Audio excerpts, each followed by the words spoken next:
Thank you all very much. Good afternoon, everyone. I said last night, let me reiterate, it's been wonderful to host you all in the first ever U.S. ASEAN summit in Washington, D.C. And besides, President, the food wasn't bad. It was pretty good. We haven't been able to have essentially state dinners in a long time because of COVID. But thank you all for being there. We're not only celebrating 45 years of partnership and friendship between ASEAN and the United States, we're launching a new era in U.S.-ASEAN relations. Let me thank Prime Minister Hun Sen and for the 2022 ASEAN Chair, and President Widodo. I want to thank you as well, the country coordinator for ASEAN and U.S. dialogue relations, and for all the hard work to make this summit, I hope you believe, a success. Over the past 2 days, we've spent time with members of Congress, the American business community. You just finished a good session with the Vice President, and you've met with a number of our cabinet members. And I wanted you to be as exposed as you could and understand there's enthusiasm that's not just at the President's level and the Vice President's level, but throughout the entire administration for this relationship and bettering it. You know, discussions have covered a broad range of critical issues, including working together to keep the fight against COVID under control and to take a climate action. And by the way, I see Secretary Kerry and down there.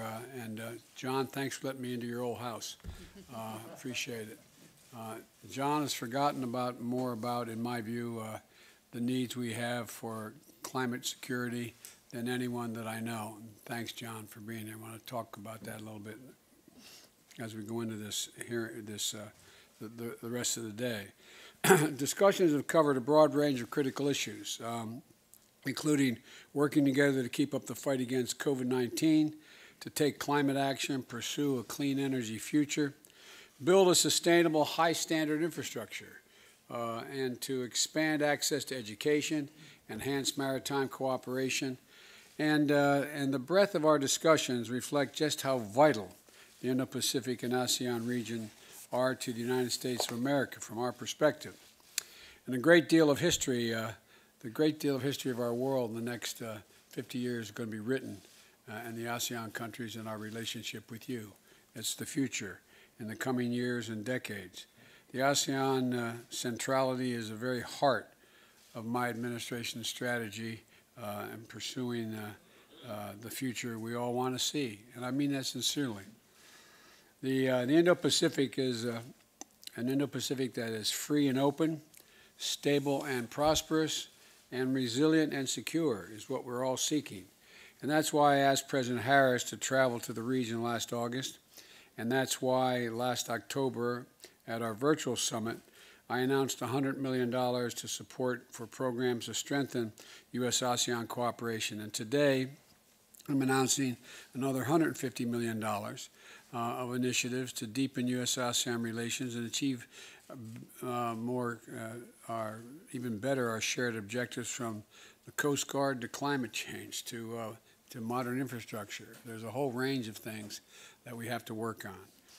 And I'm also proud to announce that I have nominated one of my closest advisors to be U.S. Ambassador to ASEAN, Johannes Abraham. I know you've already all seen him, but Johannes, you got to come back once in a while and say hi to us. Johannes served as the Chief of Staff of the National Security Council since the first day of my administration. And so this is a fellow who I'm a little concerned to send in because he knows how I think, you know. I mean, he knows so much about me. I'm a little worried. But all kidding aside, he is, I think you're going to find him completely knowledgeable, and he will speak for me and speak for my administration.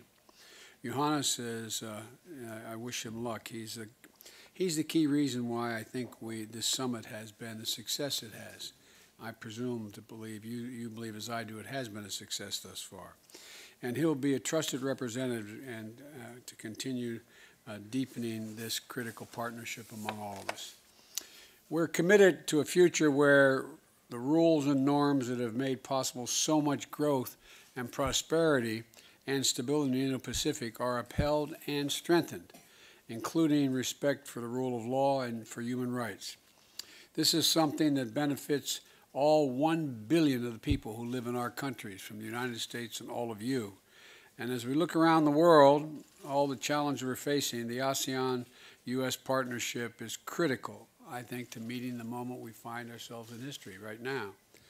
And so let me thank you again for making the journey to Washington to celebrate the enduring friendship we share and to look ahead at all that I believe, we all believe, we can accomplish together, how much more we can do. We'll continue to elevate this partnership and strengthen our cooperation and to make a better, safer, more prosperous world for all our children. So thank you, thank you, thank you very much.